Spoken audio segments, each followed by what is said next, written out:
एक बार की बात है, एक गांव में लोग एक भूत के खौफ से बहुत ज्यादा त्रस्त थे। सब लोग रात को सो रहे थे कि एकदम से मोहन के घर से चिल्लाने की आवाजें आने लगीं और गांव के सभी लोग धीरे धीरे उसके घर के पास इकट्ठे हो गए।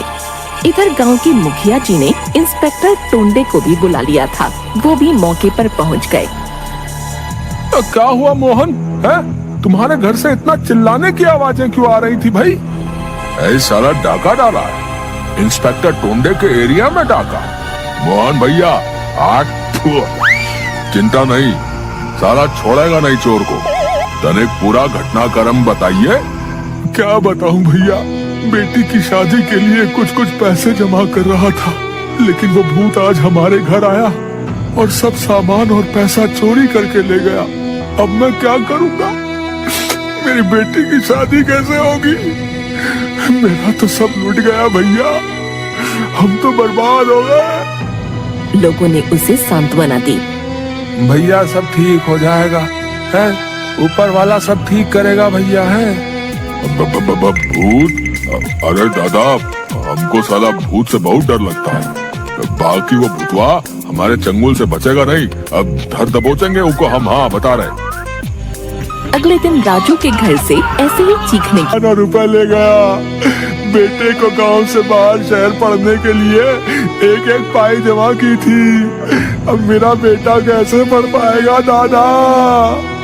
लोगों ने उसे भी काफी सांत्वना दी। इंस्पेक्टर टोंडे भी आए और बहुत परेशान होते हुए मुखिया जी से बोले, अरे मुखिया जी, अब कोई तो रास्ता खोजिए। है कैसे हम उस भूत को पकड़े, बताइए तो सही। गांव के बूढ़े मुखिया जी ने कहा, बेटा सब ठीक हो जाएगा, परेशान मत हो तुम। कहकर चिंतित होते हुए वो भी घर की ओर निकल लिए। वो भूत अब हर रात गांव में चोरी किया करता था। एक तो लोगों को भूत का खौफ था, ऊपर से चोरी का डर अलग सताने लगा था। अगले दिन फिर अब राधा के घर में भूत आया और राधा के बचाए हुए पाई भी ले गया। राधा बेचारी तो सदमे से बेहोश ही हो गई। गांव वालों ने उसे जगाया और पानी पिलाया। सीता ने पूछा, अब तुम ठीक हो क्या राधा? राधा बस रोने लगी और कुछ भी नहीं कह पाई, बस रोए जा रही थी। थोड़ी देर बाद उसने कहा, सीता, अब मेरी माँ की आंखों का ऑपरेशन कैसे होगा? जो भी मैंने बचाया था वो सब चला गया। इतना कहते कहते वो फिर रोने लगी। अब ऐसी घटनाएं आए दिन होने लगी थीं। उसी दिन मुखिया जी के घर में भूत ने पहले तो लोगों को डराया और फिर चोरी की। और एक बार फिर से पूरे गांव में हड़कंप मच गया कि जब मुखिया जी का घर ही अब सुरक्षित नहीं है तो किसी और की तो क्या ही बिसात। अब सब पूरी तरह से डर चुके थे, लेकिन राघव बहुत समझदार था। उसे ये बात पहले से ही खटक रही थी कि भूत आखिर चोरी क्यों करेगा। उसने गांव वालों को और मुखिया जी को ये बात समझाने की कोशिश की। बाबा, मुझे नहीं लगता कि ये काम किसी भूत का है। कोई भूत आखिर चोरी क्यों करेगा? हो ना हो ये कोई इंसान ही है। लेकिन गांव वालों में इतना खौफ भर चुका था कि वो राघव की बात मानने को तैयार ही नहीं थे। बाहर से 4 अक्षर का पढ़ा है, बहकी बातें करने लगे हो तुम। छोड़ो भैया, चलो यहाँ से। अब बस गांव छोड़ने में ही भलाई है, बता रहे हैं। हाँ, हमारा गांव अब स्थापित हो चुका है, स्थापित। हाँ ठीक है तो भैया, चलो चलो। लेकिन राघव का मन अभी भी इस बात पर यकीन नहीं कर पा रहा था कि एक भूत चोरी कर सकता है। उसने शांति से इस सारी घटना के बारे में वापस से सोचना शुरू किया और एक योजना बनाई। उसने अपने एक दोस्त को शहर से बुलाया और उसे खूब सारे पैसे लाने के लिए कहा। इधर गांव में उसने प्रचार कर दिया कि उसका बहुत अमीर दोस्त आ रहा है और वो कल आएगा और कुछ दिन यहीं रहेगा। अगले दिन उसने अपने घर काम करने वाले एक लड़के को उसे लाने के लिए बस स्टॉप भेजा और ये भी कहा, देखो भोला, उसका नाम उदय है, ध्यान से उसे लेके आना। उसके पास बहुत सारे पैसे भी होंगे, कहीं कोई चोरी ना हो जाए।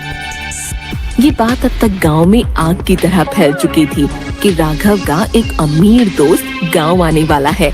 उदय अब राघव के घर आ गया। उदय ने कहा, राघव, जैसा तुमने कहा था मैंने कुछ नोट वहीं बस स्टॉप पे गिरा भी दिए थे, लेकिन पूरा माजरा क्या है ये तो बताओ। सब बात करते हो भाई, हैं? भूत वूत कुछ नहीं होता, चलो मिल लेंगे भूत से भी, हाँ?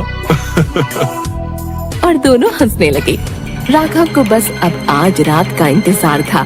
रात को राघव के प्लान के अनुसार भूत आया, लेकिन राघव ने उसे पकड़ने की सारी तैयारियां पहले से ही कर रखी थी। वो जागकर बस उसी का इंतजार कर रहा था। उधर इंस्पेक्टर टोंडे को भी अपने घर के बाहर चोर पर निगरानी रखने को कह दिया था राघव ने। तुम बिल्कुल चिंता मत करो राघव, हैं? आज वो चोर भूत बचेगा नहीं हमसे, हाँ बता रहे। इंस्पेक्टर टोंडे बाहर भूत का इंतजार करते हुए जय हनुमान ज्ञान गुण सागर, जय कपीश तुम्ही लोक उजागर का जाप कर रहा था। जय हनुमान ज्ञान गुण सागर, जय कपीश तिहु लोक उजागर, जय हनुमान ज्ञान गुण सागर, जय कपीश तिहु लोक उजागर। अचानक बहुत जोर से भूतिया आवाजें आने लगीं और वो राघव के कमरे की तरफ आते आते और तेज हो गईं, क्योंकि राघव का दोस्त राघव के कमरे में ही था। इधर राघव और उदय ने डरने का नाटक किया और चिल्लाने लगे। अब एकदम से किसी इंसान के चिल्लाने की आवाजें आने लगीं। अरे मर गया रे, कोई तो बचाओ, अरे मर गया रे, हाय मेरा पैर, अरे बचाओ रे। तभी राघव ने रूम की लाइट्स ऑन की और भूत का पैर चूहे पकड़ने वाले ट्रैप में फंस चुका था और वो जोर जोर से चिल्ला रहा था। इधर राघव और उदय हंस रहे थे। तब राघव ने उस भूत के ऊपर पानी भरी हुई बाल्टी से एक बाल्टी पानी फेंका और भूत अपने असली रूप में आ गया। वो और कोई नहीं बल्कि गांव का सबसे बड़ा चोर गुड्डन निकला। मुझे माफ कर दो मालिक, है अब ऐसी गलती नहीं करूंगा। अब मैं कभी किसी को नहीं डराऊंगा, मैं कभी चोरी नहीं करूंगा, सबका पैसा वापस कर दूंगा। मुझे छोड़ दो, मुझे बख्श दो, मारो मत मारो। चोर बहुत गिड़गिड़ाने लगा, लेकिन गांव वालों ने उसकी एक न सुनी और उसे खूब पीटा। इधर राघव ने इंस्पेक्टर टोंडे को भी अंदर बुलाया। बोले थे ना हमारे चंगुल से बचना नामुमकिन है, हैं? आओ अब जेल की हवा खाओ, सब भूत उतार देंगे आज हम तुम्हारा। रे चोर से जब इंस्पेक्टर टोंडे ने पूछा कि वो ऐसा कैसे करता था, तो चोर ने कहा, साहब मुझे एक पाउडर हाथ लग गया था जिससे कोई भी इंसान अदृश्य हो सकता था और बस मैंने उसी का फायदा उठाया और चोरी करने लगा। अब वापस खुशी खुशी रहने लगे। चोर ने जहाँ जहाँ पैसे छुपाए थे सबका पता बता दिया और सबके पैसे भी वापस मिल चुके थे।